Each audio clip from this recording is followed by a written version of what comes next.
So hi everyone, I hope that कि आप सभी अच्छे होंगे and welcome to Vidya Setu. In this video हम लोग बात करने वाले हैं कि नॉन टेक जो वाला पोर्शन है ईटीसी एग्ज़ाम का, उसकी क्या अप्रोच होनी चाहिए। तो आप में से काफ़ी सारे लोग हैं जिनका स्कोर जो है वो बहुत बेटर नहीं आ रहा है। नॉन टेक पोर्शन में 40 या 42 ऐसे आ रहे हैं।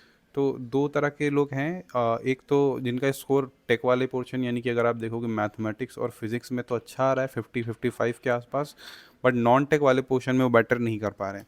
तो मेरी जेन्युइन सजेशन तो यही रहेगी पहले कि अगर देखो अभी तो टाइम है ना, तो अभी तो अल्टरनेट नहीं सोचना है। बट कुछ लोग वर्किंग हैं, जैसे अगर काम कर रहे हैं पर वो इम्प्रूव नहीं कर पा रहे हैं नॉन टेक पोर्शन में, तो मेरी सजेशन ये होगी कि अगर आपका टेक में लेट्स से अगर कम मार्क मतलब कम आ रहा है और टेक में आप इम्प्रूव कर सकते हो, तो एक सेक्शन में ज़्यादा से ज़्यादा इम्प्रूव करने की कोशिश करो कि आपका 55, 56, 57 के आसपास आ जाए स्कोर।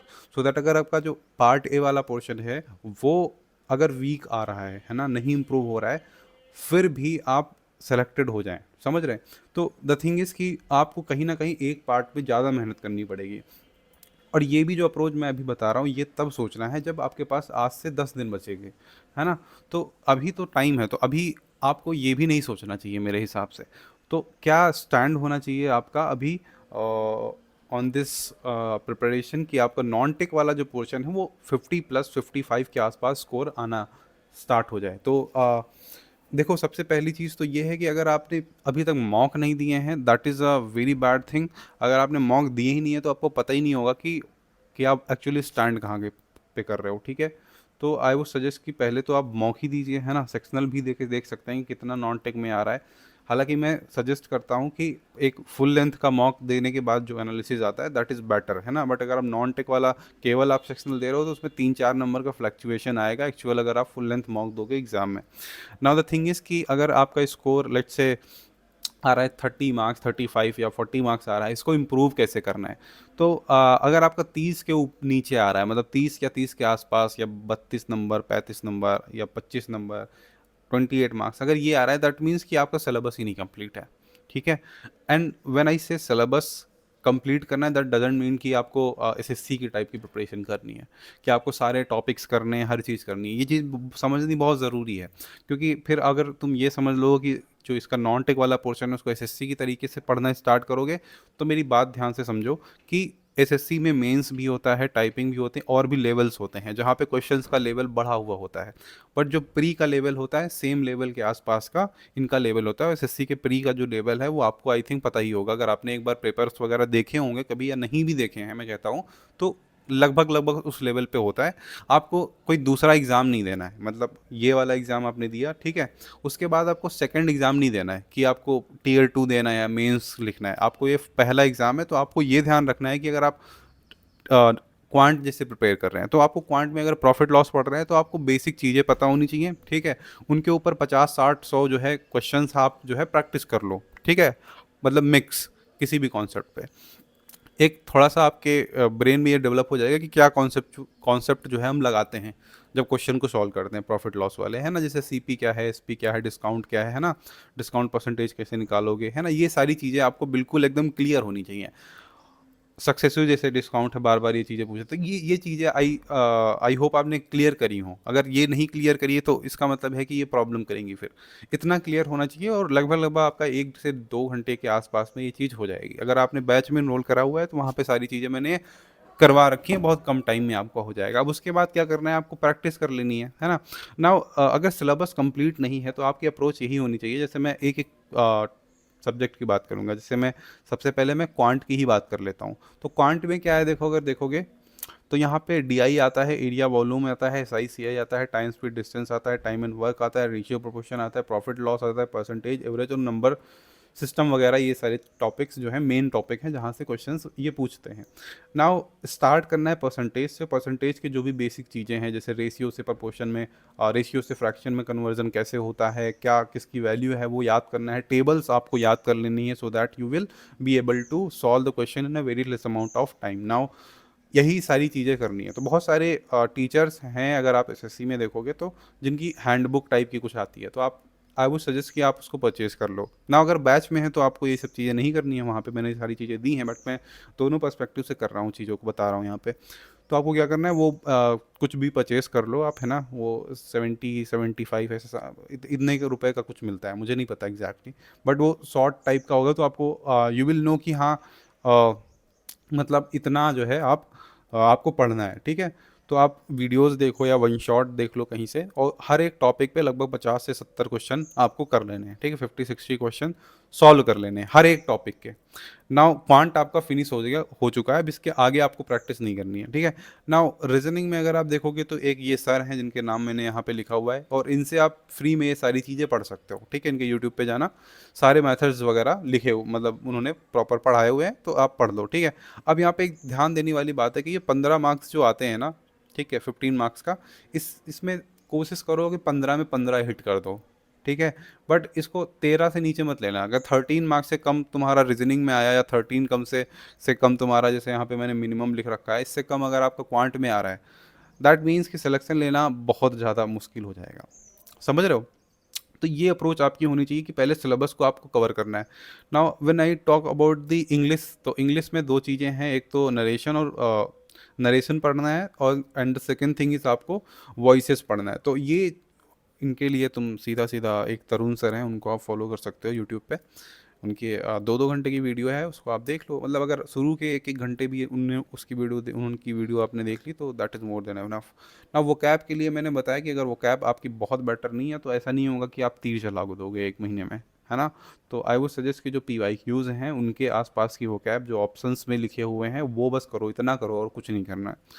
और एक आती है ब्लैक करके, एक बुक आती है ना, उसमें जो मोस्ट आस्क्ड क्वेश्चन टाइप के होते हैं, जिनका मतलब मैंने ये सारी चीज़ें दी हैं बैच में, तो अगर बैच में हो तो तुमने वो जो PDF डाउनलोड करी होगी उससे पढ़ लेना, ठीक है।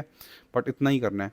और ग्रामर में बहुत ज़्यादा, जैसे 100 रूल्स ऑफ ग्रामर करके बहुत सारे यूट्यूब पे वीडियोस पड़े हुए हैं, तो आप वो वीडियोस देख लीजिए, है ना। अब ऐसा नहीं होगा कि अब इस टाइम ग्रामर में आप एकदम महारत हासिल कर लेंगे, और ज़रूरत भी नहीं है उस चीज़ की।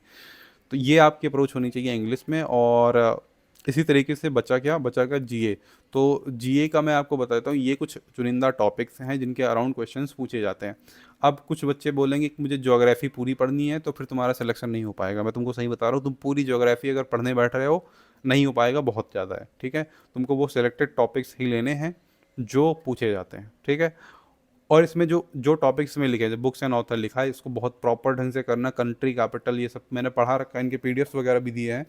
तो बस वही PDF अगर बैच में हो तो वही पढ़ना है। अगर आप नहीं हो तो ये इन टॉपिक्स को आप गूगल करोगे, कहीं ना कहीं आपको कंटेंट कुछ ना कुछ मिल जाएगा। तो उस तरीके से भी आप चीज़ों को यहाँ पे कर सकते हो। तो ये अप्रोच होनी चाहिए कि पहले तो आपका सिलेबस मस्ट बी कम्प्लीटेड, यहाँ तक आपकी अप्रोच होनी चाहिए। नाउ अब आपको क्या करना है, अब आपको देना है सेक्शनल मॉक, है ना।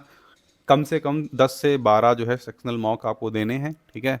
और वो किसी भी प्लेटफॉर्म पे दे सकते हो, जैसे कि मैंने सेक्शनल मॉक बनाए हैं और अपने ऐप पे, तो वहाँ पे भी दे सकते हो। जो लोग इनरोल नहीं है वो बाकी कहीं से भी प्लेटफॉर्म से देना चाहते हैं, वो वहाँ से और सेक्शनल मॉक दे सकते हैं, ठीक है।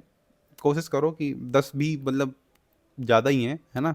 तो जितने आप कर पाओ, ठीक है, मतलब 5 से कम नहीं करने। सेक्शनल मॉक करके आपको एक एनालिसिस कर लेना है कि हाँ, और हाँ ध्यान रखना कि PYQ बेस्ड सेक्शनल मॉक देने हैं, ठीक है, सो दैट आपको एक आइडिया लग जाए।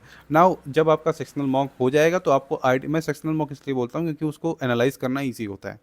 सेक्शनल मॉक देके आप तुरंत एनालाइज कर लोगे कि हाँ यहाँ पे ये मिस्टेक है, वो मिस्टेक। अगर आप पूरा फुल लेंथ का मॉक देते हो तो उसमें प्रॉब्लम ये है कि इनिशियली आप एनालाइज करने में आपको फिजिक्स भी करनी पड़ेगी, मैथ्स भी करने लगे, थोड़ा सा ओवरवेलमिंग हो जाता है। नाउ जब आपका ये काम हो जाए तो आपको फुल लेंथ मॉक देने स्टार्ट कर देने, ठीक है। तो ये काम आपको कब ये जितना भी मैंने चीज़ें यहाँ पे बताई हैं, ये बहुत जल्दी करना है। मतलब आने वाले 8 से 7 दिन में अगर आपका लेवल 30-35 नंबर के आसपास है, तो प्लीज़ इसको इंक्रीज़ करो। आपका इवन 40 नंबर भी है, दैट मीन्स आपका सिलेबस जो है थोड़ा ढंग से कवर नहीं है। व्हेन आई से ढंग से नहीं कवर है, दैट मीन्स कि 50-60 क्वेश्चंस पर टॉपिक को आपको प्रैक्टिस करनी है, ठीक है।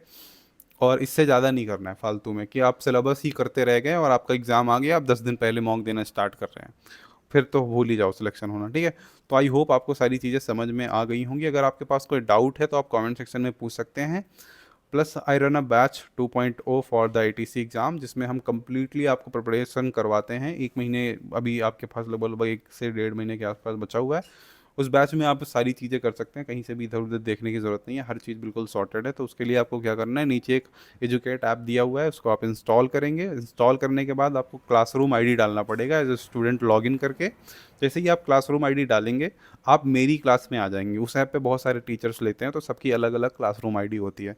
तो मेरी एक क्लासरूम आईडी है, अगर आप वो डालेंगे तो एज अ स्टूडेंट आप मेरी क्लास में आ जाएंगे। आप पेमेंट करेंगे, उसके बाद सारी रिकॉर्डेड फॉर्मेट में हर हर चीज़ दी हुई है, शीट दी हुई है, हैंडबुक दिया हुआ है, शॉर्ट नोट्स दिए हुए हैं, हर चीज़ उसको आप यूटिलाइज़ कर सकते हैं और आपकी अपनी प्रिपरेशन को बूस्ट दे सकते हैं बहुत ही लेस अमाउंट ऑफ टाइम में। कुछ बच्चे ऐसे कह रहे थे कि जिन नॉन टेक वाला जो पोर्शन है वो उनका अच्छा है, बट टेक वाले पोर्शन के लिए करें तो उनके लिए मैंने उड़ान बैच लॉन्च करी है। तो उड़ान में बेसिकली मैंने ये करा हुआ है कि जो बैच 2.0 का मैंने पूरा टेक्निकल पोर्शन है वो उठा के उधर डाला हुआ है। ठीक है, तो आपको क्या करना है, अगर उड़ान बैच ज्वाइन करनी है तो नीचे एक टेलीग्राम चैनल दिया होगा, आप उसमें ज्वाइन करोगे। वहाँ पे सारी डिटेल्स दी हुई हैं। बैच का प्राइस बहुत ज़्यादा मिनिमल रखा है मैंने, बाकी लोगों की तरह 8,000 10,000 नहीं है। ठीक है, आप इजीली अफोर्ड कर सकते हो। प्लीज़ मुझे मैसेज मत करना सर फ्री दे दो, मैंने बहुत सारे बच्चों को फ्री में प्रोवाइड करा है। उसके बाद मैंने उसका जो फीडबैक, या आप बोल सकते हो कि जो रिएक्शंस मैंने देखे हैं वो काफ़ी ज़्यादा अच्छे नहीं आए हैं। ठीक है, अब फ्री में देने का मतलब ये होता है कि आप उसको फिर प्रिपेयर करो अच्छे से, बिल्कुल एक्टिविटी ही नहीं होती है आपके एंड से, तो मुझे लगता है कि फिर मतलब नहीं है उस चीज़ का, है ना। तो आपको कोर्स अगर आपको मिल रहा है तो आप प्लीज़ उसको यूटिलाइज़ करो अच्छे से। सो अगर आपके पास कोई डाउट है तो आप कमेंट सेक्शन में पूछ सकते हैं। टीम का नंबर दिया हुआ है नीचे व्हाट्सएप का, आप रीच आउट कर सकते हैं कोई भी आपकी क्वेरी हो। और मिलते हैं नेक्स्ट वीडियो में। मैंने जैसे कि बोला था कि जीएस वाला जो पोर्शन है उसके लिए पीडीएफ्स और क्लासेस मैं कंडक्ट करूँगा। That will start in I think इस वीक से ही मैं स्टार्ट कर दूंगा, है ना। तो उसका लोड मत लेना, अभी टाइम है आपके पास। तो और अगर आप जिन लोगों को ये चाहिए कि हाँ तुरंत ही करना है तो प्लीज़ आप फिर बैच में ही ले सकते हो। तो थोड़ा देर दिन के लिए आप वेट कर लीजिए, मतलब आज कल कल परसों से स्टार्ट हो जाएगा। ठीक है, तो मिलते हैं नेक्स्ट वीडियो में, तब तक के लिए take care, bye bye, see in the next one.